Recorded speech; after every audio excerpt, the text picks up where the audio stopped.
kagatawahan.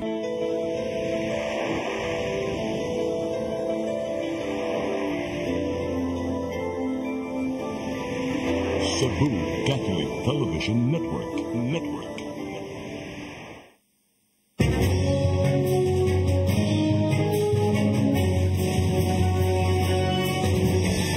Ano ngayon? Napapanahong mga isyu. Bubusisiin dito lang sa Ano ngayon? Kasama ang makulit pero mababait na tandem Nino Bonito at Chonky Bench. Ano ngayon? The National Bureau of Investigations looking into allegations that the government has been defrauded of some 10 billion pesos over the past 10 years via syndicates using funds from the pork barrel of lawmakers and various government agencies for scores of ghost projects.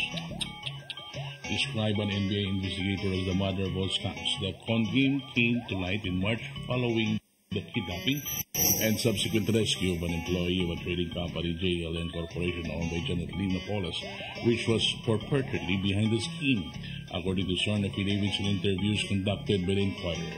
Eventually, names of lawmakers came out as alleged by accused Napoles and the principal witness Ben Horloy in their sworn statements during their trials. Among the popular senators who were exposed are Juan Ponce Enrile, Ramon de Villa Jr., Jingo Estrada, Lauren Ligarda, Bongbong Marcos, Tito Lapid, Coco Pimentel, Tito Soto, Manny Villar. Teka, sandali, idol.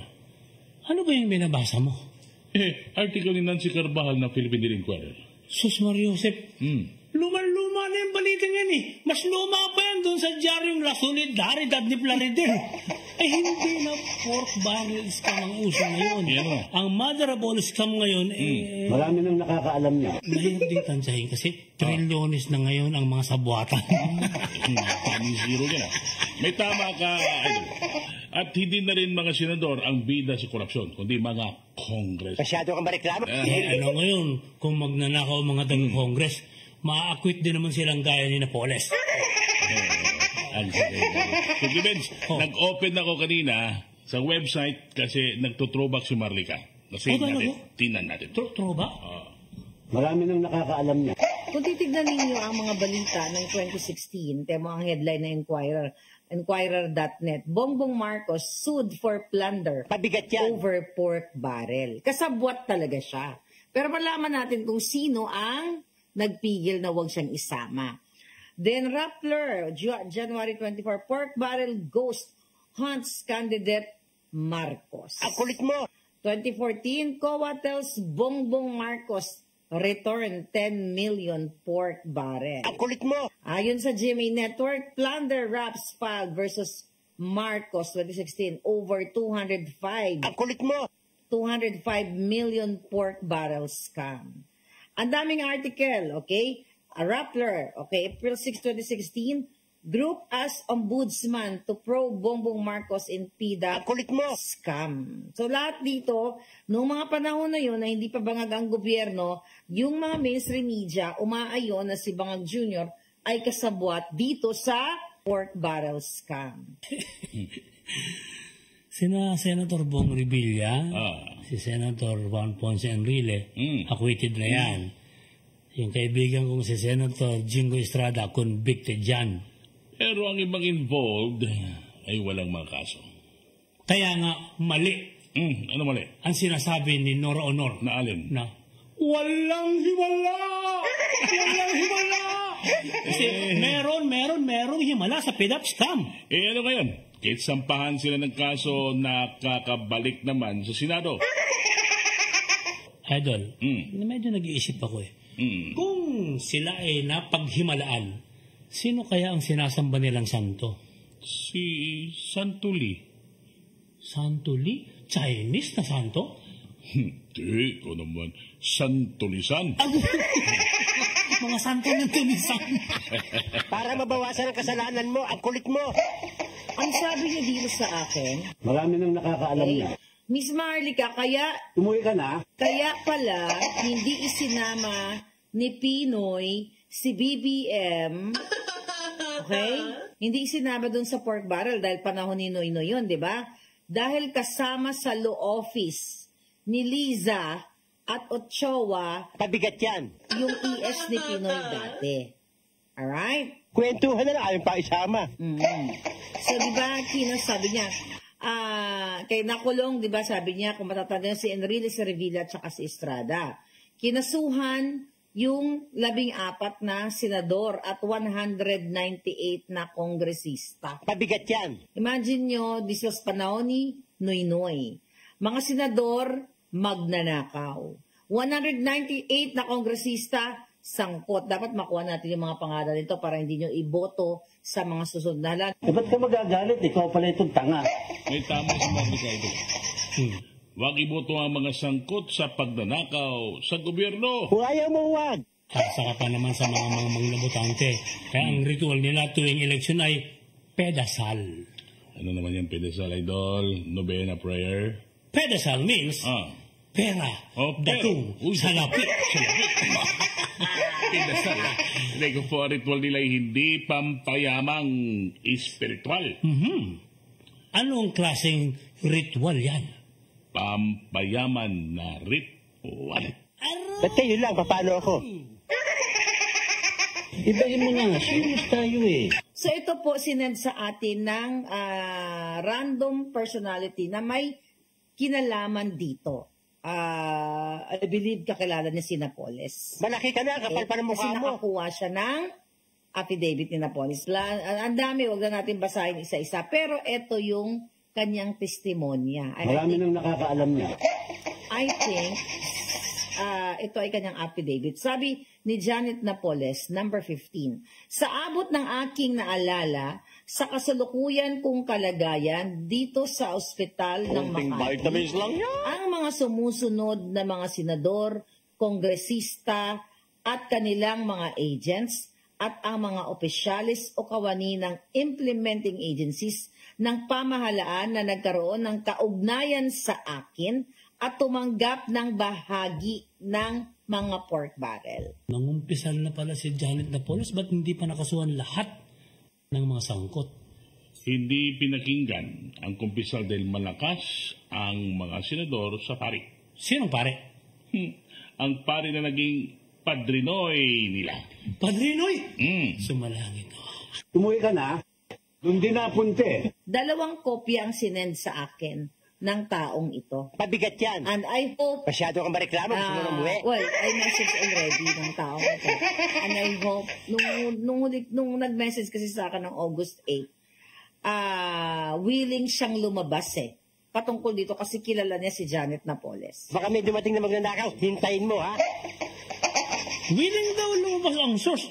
Iimbestigahan ba naman ito ng Quad Committee sa Congress? Malabo. Magkakabayaran din. Kahit mangumpisal pa siya kay Pastor Benny. Pastor Benny Abante? Hindi.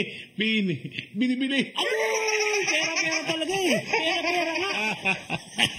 Basta may pera, may anomalya. Ang kulit mo. Kapag ang Quad Committee ay nagpapadala sa pera-pera, ano ang dapat itawag sa kanila? Ang kulit mo. Ano? Di, Quad Committee. Ay, Ibahin mo na nga, serious tayo eh.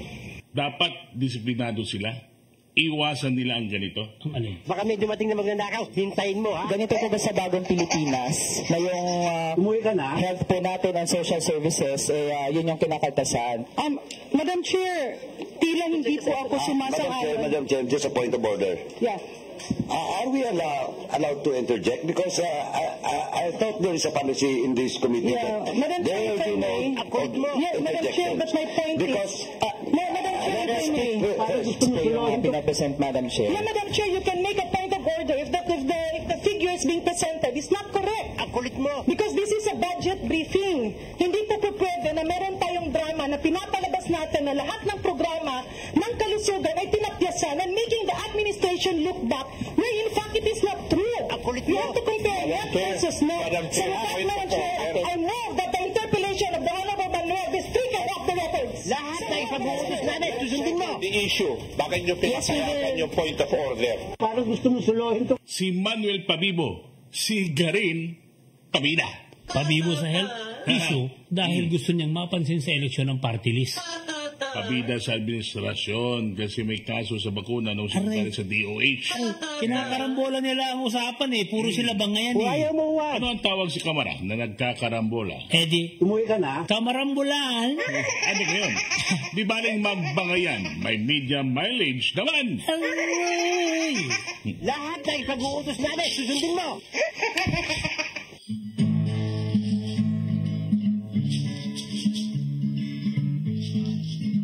Basagulero, basagulera, nagpakasukan, walang hiya. Mga kapila sa kamara, sa eleksyon, basuran na. Pagkakapalan mga mukha, sa eleksyon, basuran na.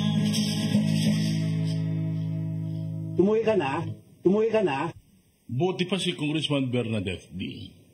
Suabe ang diskarte. Kahit mag-ingay, disente. Iyan ang taong may saysay. Loud but proud. Loud but proud. Panoorin mo pa. Sinasabi ko eh. Masyado kang mareklamo, gusto mo na umuwi? Nakakalimutan nila, nakasaad po sa batas ng Solo Welfare Act. Pag ikaw ay tumatanggap na ng subsidiya sa 4Ps, tumatanggap na sa Social Pension Fund, pag tumatanggap na sa PWD, hindi ka na qualified. Ito po yung para sa mga solo parents na below minimum wage earners na at all walang subsidy na natatanggap sa gobyerno. Meron po kasi tayong binibigyan rin sa senior citizen na 1,000 pesos. At ito po galing sa bulsa ng local government unit. Masyado kang mareklamo, gusto mo na umuwi? Meron po rin po tayo sa PWD. At kaya po nung inilabas po itong solo parent, medyo ibang LGU na hirapan na po. But be it as it may, no? Nagkalat po kami, inikot po namin itong circular na ito, pinalala na po namin sa bawat LGU at maya't maya nire-remind po namin sila. Mr. Secretary, to the DLG family, I think hindi siya pwedeng simpleng memorandum circular. Kailangan talagang may mag-explain sa kanila. What I will do instead is task all regional directors, PD, municipal, and city to explain personally to the mayors, no? Lahat.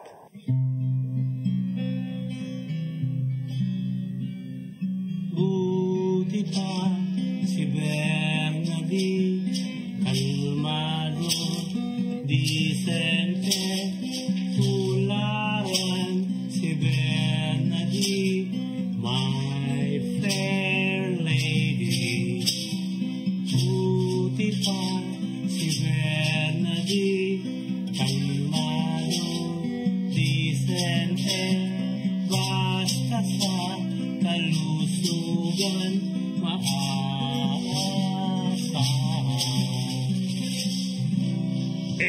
Ano ngayon? Di baling palengkera, makakalusot naman sa tingmaksa. Ano yun? Di ba yung palengkero? Nakakahakot pa rin naman ng mga boto. Ano ngayon? Ano ngayon? Napapanahong mga isyu. Bubusisiin dito lang sa Ano Ngayon? Kasama ang makulit pero mababait na tandem Nino Bonito at Chonky Bench. Ano Ngayon? Dapat silang ibasura.